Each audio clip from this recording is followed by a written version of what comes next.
Hey everyone, and welcome back to the podcast. I'm Mark. And I'm Jenny.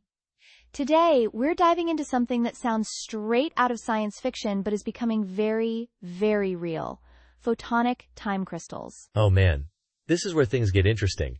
I was just reading about these new materials researchers are developing, and they're quite different from anything we've seen before. So what makes them stand out compared to, say, a regular quartz crystal you might find in your watch? Okay, so picture this.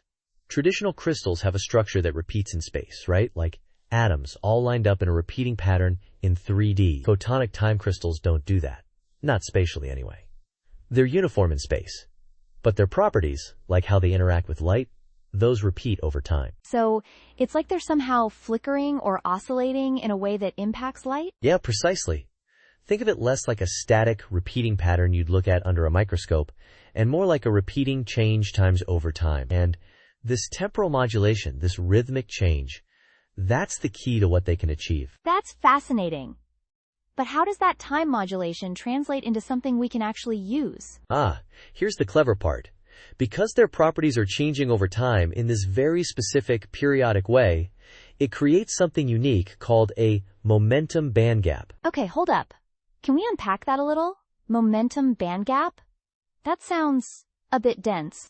Sorry, I'm jumping ahead. Think of a bandgap in traditional spatial crystals like a filter for electrons. Certain energy levels are blocked. With photonic time crystals, this temporal change creates these gaps for light, for photons. But in terms of their momentum, and the real difference here is, instead of just blocking or bending light, these momentum bandgaps can make light grow, and grow quickly. Quickly? Like, significantly faster? Yes, significantly faster than traditional amplification methods. It's sort of like, when you invest money, and the interest compounds? Instead of just adding a fixed amount each month, the growth is based on the current, growing amount. Photonic time crystals do that compounding effect for light. Wow. So that has pretty significant implications, presumably? For things like lasers? Oh, it seems so. Imagine lasers that are considerably more powerful and perhaps more efficient. This could influence fields like manufacturing, where precise cutting is vital, or even in certain medical procedures. And what about sensors? Could they be much more sensitive? It stands to reason. One expert, Victor Asadchi from Atialto University, has discussed their potential use in sensors for virus detection. Because they can amplify weak signals so effectively, they could potentially detect trace amounts of viral particles, or perhaps even cancer biomarkers at a very early stage. That sounds like it could be quite impactful for public health and earlier diagnostics. Right? Isn't that something? Being able to detect things at very low concentrations because you can amplify the signal to a measurable level. And the way they're achieving this experimentally is with something called metasurfaces. Metasurfaces?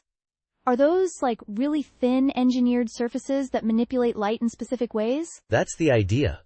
They're very thin structures designed to control light. In this context, they're engineered to achieve the temporal modulation needed for the photonic time crystal effect. So they're essentially building these time crystals on a surface? Pretty much. And current research shows they've made them work in the infrared spectrum. But here's where the potential expands. The possibility is there to adapt them for asterisk visible times light. Okay, why is visible light so important? What would that open up? Visible light has shorter wavelengths, which is generally good for higher resolution in things like imaging and sensing. It's also the part of the spectrum most relevant to how we perceive the world, and a lot of our existing technology operates in the visible range. So getting them to work with visible light would open up a whole new array of uses? It appears so. Think about even more precise medical imaging capabilities, or advanced sensors for various industries. And looking further out, researchers are even discussing the design of complex space-time crystals. Space-time crystals?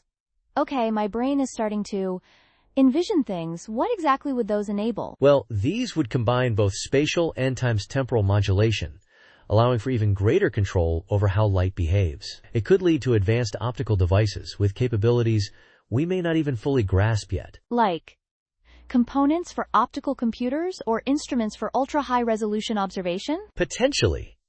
The future potential of photonic time crystals seems considerable. It's exciting to see this theoretical concept being brought to fruition through these new material designs and experimental techniques. It does feel like we might be at the beginning of a new phase in optics and materials science. It certainly seems that way.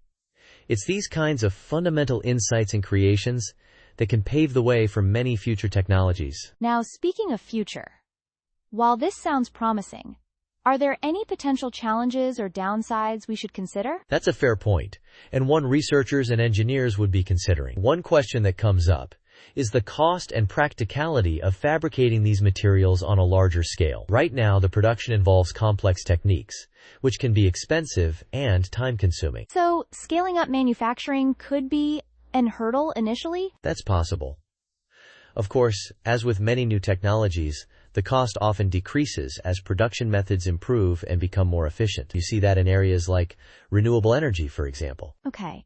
And are there any concerns about energy efficiency compared to current methods? That's another aspect to consider. While the exponential amplification sounds powerful, the overall energy consumption of the system, how much energy is needed to create and maintain that temporal modulation, needs careful evaluation and comparison with traditional amplification methods. So while the times light times amplification is fast, the process might still be energy intensive? It's something that requires thorough study to ensure these new systems are truly more efficient overall. And another factor to think about, although perhaps further down the road, is the environmental impact of these novel materials. Environmental impact? Yes. As with any new material, especially those involving complex engineering at the nanoscale, we need to understand potential environmental effects, such as toxicity, or how they can be responsibly disposed of at the end of their lifespan. It's a crucial part of responsible development. So, a full life cycle analysis would be important? Precisely.